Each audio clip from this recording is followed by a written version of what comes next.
अस्सलाम वालेकुम जी। Spark news के साथ मैं हूं हाफिज नुमान। पाकिस्तान की ड्रामा इंडस्ट्री के बहुत बड़े अदाकार, सीनियर अदाकार और ऐसे अदाकार के जिनकी अदाकारी के बारे में कुछ भी कहना सूरज को चिराग दिखाने के मुतरादिफ है। पाकिस्तान ड्रामा इंडस्ट्री का बहुत बड़ा नाम है फिरदौस जमाल, और फिरदौस जमाल ऐसी पर्सनैलिटी थी कि आज तक टीवी पर इनसे बड़ा आर्टिस्ट, इनसे बड़ा फनकार मैंने तो कभी नहीं देखा।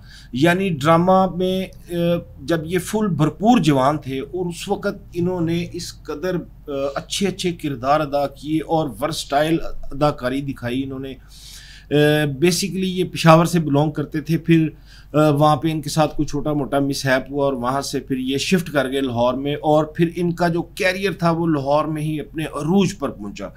और आज तक जो ड्रामा के शायकीन हैं वो फिरदौस जमाल की अदाकारी को नहीं भूले, और भरपूर जवानी के अंदर ही इनको प्राइड ऑफ परफॉर्मेंस का अवार्ड दिया गया। और भरपूर जवानी में इन्होंने अदाकारी के ऐसे ऐसे जौहर दिखाए कि इनको मुकम्मल तौर पर मेरिट पर, आजकल तो आपको पता है सिफारशी कल्चर बहुत ज़्यादा है, महविश हयात को भी दे दिया जाता है प्राइड ऑफ परफॉर्मेंस और सिद्धार्थी अवार्ड बुराए तमगा हुस्न कारकर्दगी, और हालांकि कारकर्दगी सिफर होती है, लेकिन ये ऐसे लोग थे कि इनकी जो अदाकारी होती थी लोग उससे महजूज होते थे, और ये मुर्दा घोड़े में भी जान डालने का फ़न इनके पास था। और ऐसी ऐसी अदाकारी दिखाते थे कि लोग जो थे वो हैरान परेशान हो जाते थे कि यार किस तरह से ये बंदा इतनी खूबसूरत अदाकारी कर सकता है। फिरदौस जमाल के साथ एक दो मुलाकातें भी रहीं, और इंतहाई नफीस और नस्तालीक और हम्बल पर्सनैलिटी और जोली किस्म की तबीयत, और लेकिन हसास तबीयत बहुत ज़्यादा थी इनकी। मैंने जो इनके साथ नोट किया, एक दफ़ा मैंने इनके साथ इत्तेफाक भी हुआ था कि एक अखबार के लिए इंटरव्यू भी किया था।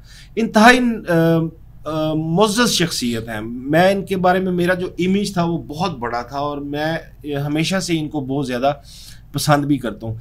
लेकिन अब पिछले कुछ दिनों से, ये जब से सोशल मीडिया आया है, सोशल मीडिया पर ऐसी ऐसी पगड़ियाँ उछाली जाती हैं लोगों की कि बस अल हफीज़ अल ईमान ही कहा जा सकता है। लोग बात का बतंगड़ बना देते हैं। पिछले दिनों इन्होंने काफ़ी ज़्यादा फिरदौस जमाल ने इंटरव्यू दिए हैं। ये जो इनके इंटरव्यू हुए पिछले दिनों, उनकी ख़ास बात ये थी कि ये कैंसर के ख़िलाफ़ जंग लड़ने के बाद दोबारा से मीडिया में वापस आए हैं।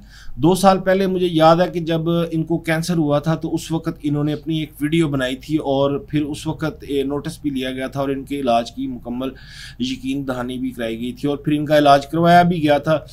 खैर अल्लाह ने उनको सेहत दी और दोबारा वो सरवाइव करने के बाद वापस मीडिया पर आ गए। लेकिन इन्होंने 2-4 इंटरव्यू टीवी चैनल्स पर, सैटेलाइट चैनल्स पर बैठकर ऐसे दिए, उनमें कुछ बातें उन्होंने ऐसी की। एंकर ने एक सवाल पूछा कि अब आपकी ज़िंदगी कैसी गुजरी है, तो उन्होंने कहा कि यार जब मैं बीमार हुआ, यानी कि जब उनको कैंसर हुआ, तो मैंने अपनी फैमिली को छोड़ दिया, उनसे ला तल्लुकी इख्तियार कर ली।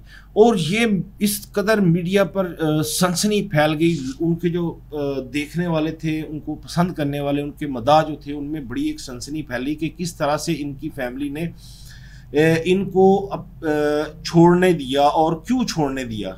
हालांकि जब इंसान बीमार होता है तो उसको अपनी फैमिली की सबसे ज़्यादा ज़रूरत होती है, तो इन्होंने अपनी फैमिली को क्यों छोड़ दिया, इनकी फैमिली ने क्यों कोशिश नहीं की। इस तरह के बहुत सारे सवालात पैदा हुए, तो लोगों में एक हिजान सी कैफियत जो थी वो पैदा हो गई। लेकिन फिर यकायक इनके बरखुदार ने कल एक वीडियो पैगाम जारी किया, जिसमें इनके बरखुदार जो हमजा अदाकार भी हैं, व्लॉगिंग भी करते हैं, काफ़ी ज़्यादा पॉपुलर भी हैं, उन्होंने एक वजाहती वीडियो जारी की। उन्होंने शायद ये महसूस किया कि उनके वालिद जो फिरदौस जमाल हैं, उन्होंने जो बातें की हैं उससे हमारी यानी जो हम फैमिली हैं, उनके बेटे हैं, उनकी बेटी है, उनकी अहलिया है, वो बहुत ज़्यादा मुतासिर हैं। तो हमजा ने बहुत ही आउट ऑफ द वे जाकर अपना सारा फिरदौस जमाल, अपने वालिद का वो राज खोले कि जो एक बेटे को किसी भी सूरत ज़ेब नहीं देते कि उस बेटे को जिसको बाप ने पाला हो, पाल पोस कर बड़ा किया, उसको शनाख्त दी और उसको पढ़ाया लिखाया और उसके दीगर दुनियावी मामला जो उसको सुधारा।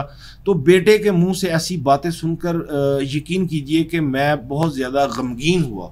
और जो उन्होंने बातें की, मैं उन बातों को भी दोहराना नहीं चाहता, लेकिन उन्होंने जो सबसे अहम बात की फिरदौस जमाल साहब के बेटे ने, वो ये बात की कि मेरे वालिद और वालदा के दरमियान अलहदगी हो चुकी है। मेरे वालिद और वालदा ने 35 साल की जो रफ़ाकत थी उसको ख़त्म कर दिया है। हालांकि फिरदौस जमाल ने अपने इंटरव्यू किसी में ये नहीं कहा कि उन्होंने बीवी को छोड़ दिया या बच्चों को छोड़, उन्होंने कहा कि मैंने अपनी फैमिली से थोड़ी दूरी इख्तियार कर ली ताकि मेरी बीमारी की वजह से मेरी फैमिली को तकलीफ़ ना पहुँचे। लेकिन शायद उनके बेटे ने ये महसूस किया कि वालिद साहब ने हमें हिट किया है, हमें तकलीफ़ पहुँचाई है, ये बात करके हमारी जगहसाई हुई है, हमारी बदनामी हुई है मुआशरे में। तो उन्होंने क्या किया, उन्होंने पर्दा रखने की बजाय उन्होंने अपने वालिद के बारे में वो बातें की जो उनको नहीं करनी चाहिए थी। उन्होंने ये भी कहा कि उनके वालिद से उनकी वालदा ने 35 साल रफ़ाकत के बाद अलहदगी इख्तियार कर लिया, खुला ले लिया।